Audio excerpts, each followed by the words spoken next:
Claro para os meus clientes e falo para as pessoas. Inclusive, eu não uso mais a nomenclatura terapeuta holística, né? Eu sou uma consultora vibracional, tá? Então, essa coisa da terapia tem que deixar muito clara o que é terapia e o que é prática integrativa, tá? Ô, Val, então, a pergunta de constelação leigo. não é terapia. Ô, Val, pergunta de leigo. Um psicólogo, ele pode fazer um curso de constelação familiar e trabalhar a constelação no consultório dele, não pode? Não. Não? Não, porque eu não sei muito aprofundado isso, tá? Mas pelo que eu sei, o Conselho de Psicologia não permite que ele utilize outras ferramentas sem ser a psicologia. Olha que interessante. Ou que esteja atrelado à psicologia, pedagogia, enfim. Isso, na verdade, precisa ser pesquisado. Por quê? Porque eu escutei isso de uma psicóloga, né? Uma psicóloga minha falou que realmente eles não podem... você não pode levar nada que não seja de cunho psicológico para dentro do consultório. Entendi. Interessante. Ou você trabalha com a constelação, ou você trabalha com a terapia. Entendeu? Olha, mas eu acho isso, na minha opinião, com todo respeito, eu acho isso uma questão muito delicada, muito delicada, que a gente também tem que ver o outro lado, né? É que nem aquela história, olha, um restaurante não pode doar comida, porque se a pessoa que come a comida, e se ela tiver estragar e passar mal, pode processar o restaurante. É um negócio complicado, né? Isso é uma coisa do ser humano, né? Não tem nem o que falar. Eu né? acho interessante isso, né? Oi? Pode falar, Vini. E também tem a questão dos laços afetivos, né? Como laços afetivos?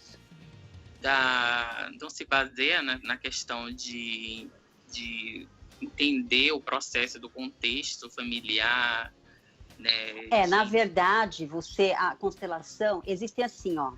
Não estou falando que a constelação é uma verdade, tá? Mas, por exemplo, numa discussão, se eu discuto com você, eu tenho a minha razão e você tem a sua razão. Então, eu tenho a minha verdade e você tem a sua verdade. A constelação é a verdade. Não é nem a minha nem a sua. É o que é. Mas me tirou uma dúvida. Qual a relação da teoria do Dr. Rupert Sheldrake com a constelação familiar? Eu havia falado no começo. Ele descobriu um campo chamado campo morfogenético. Isso. É um campo que, quando você cria a constelação, o que acontece? Esse campo se forma e dentro desse campo existem o DNA de memórias do seu sistema. Sim. Então, por exemplo, ele descobriu que, estou falando, eu não sei se é pato, mas eram umas aves, tá? Patos na África e patos aqui no Brasil, os mesmos tomavam banho em lagos. Ou macacos aqui no Brasil e macacos lá na Índia aqui no Brasil começaram a lavar as batatas no rio, e os de lá começaram a fazer isso do mesmo jeito, sabe assim? É bem famosa essa teoria. Então, e ele descobriu porque ele é biólogo, né? Ele é um cientista, acredito que biólogo também. E aí ele descobriu esse campo, né? Que não tem só na constelação, tem em várias outras práticas também, né? Mas na constelação é muito forte, que quando a gente monta a constelação, esse campo ele é formado e aí vem mostrar por que dessas repetições, né? As tradições. Seria uma espécie de acesso aos registros acássicos ou não? Então, eu não sei o que é registros acássicos. Você vai ter que explicar. Os registros acássicos, eles são, assim, tudo que acontece, né? Tudo que acontece a todo momento e a qualquer momento, né? Fica tudo gravado nesses registros. E, assim, é uma frequência, né? Da qual fica tudo gravado lá. Então, a constelação familiar, ela tem relação com o seu sistema familiar. Todo o seu sistema familiar.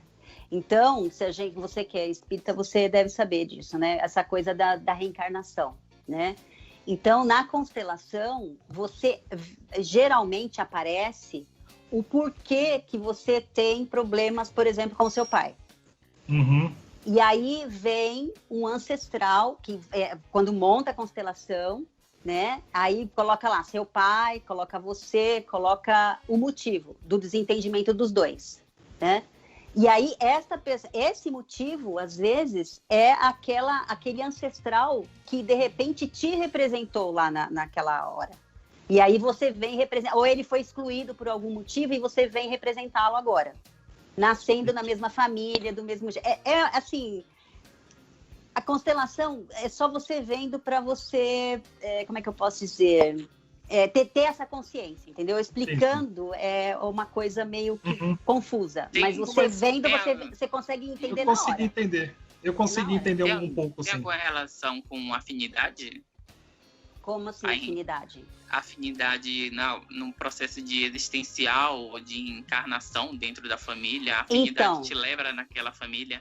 Então, por exemplo, uma vez eu fiz um vídeo, tem até no meu canal, referente a essa coisa do filho preferido. Que é muito, né? Essa coisa que a gente fala do filho preferido. Sempre tem, né, o pai e a mãe que gosta mais de um do que do outro. E não é gostar mais de um do que do outro. É afinidade espiritual. É simplesmente isso.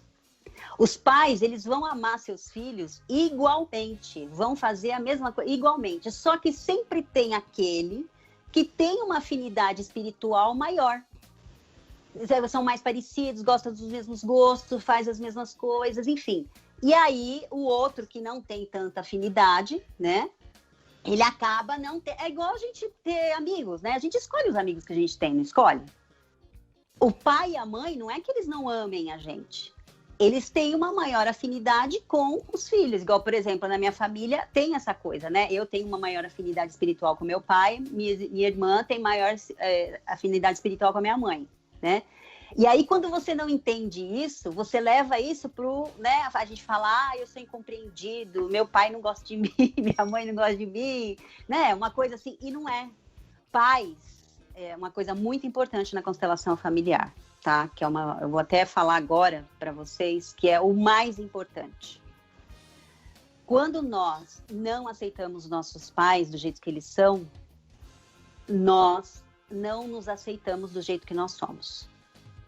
Você é 50% pai, 50% mãe. Não precisa amar. Olha, eu falo isso, às vezes as pessoas ficam chocadas. Você não precisa amar seus pais, porque em constelação, primeiro vem a ordem, depois vem o amor. Você só precisa ter gratidão e respeito. Gratidão pela vida que eles te deram, os pais biológicos, tá? Gratidão pela vida que eles te deram, porque mais ninguém na face da Terra conseguiu fazer isso. E existe só um momento que os nossos pais são perfeitos, na hora que eles têm a nossa concepção. Depois, eles têm defeitos como qualquer um, tá? Eles têm um monte de defeito.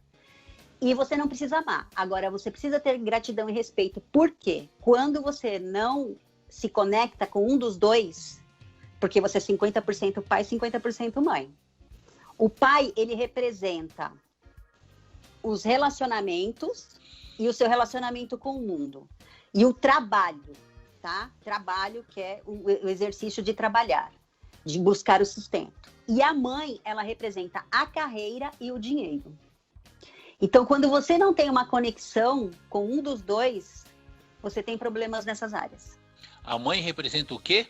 Carreira e dinheiro. Porque a carreira é o que você serve. Quem foi que serviu a gente primeiro?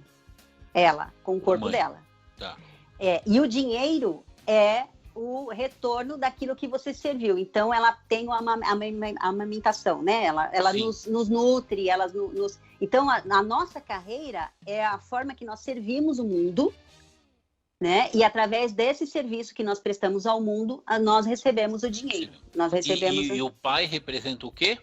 Os nossos relacionamentos, em geral, relacionamento com o mundo e o trabalho, né? Porque o trabalho fora, né? Porque a carreira é uma coisa que vem de dentro, né? Você vê, é a sua vocação. É o que você gosta de fazer geralmente, né? Certo. E o trabalho é você executando essa carreira. Olha que interessante. Tá? Então, porque os nossos pais são as nossas pernas. Ele nos leva para o mundo. Então, geralmente, quando a gente não tem uma conexão boa ou com pai ou com mãe, tá? E essa, gente, é a nossa obrigação, tá? Eles já fizeram, mesmo que eles tivessem tido a gente colocado na lata do lixo, a gente ainda ia ter uma dívida de vida com eles que a gente não podia pagar.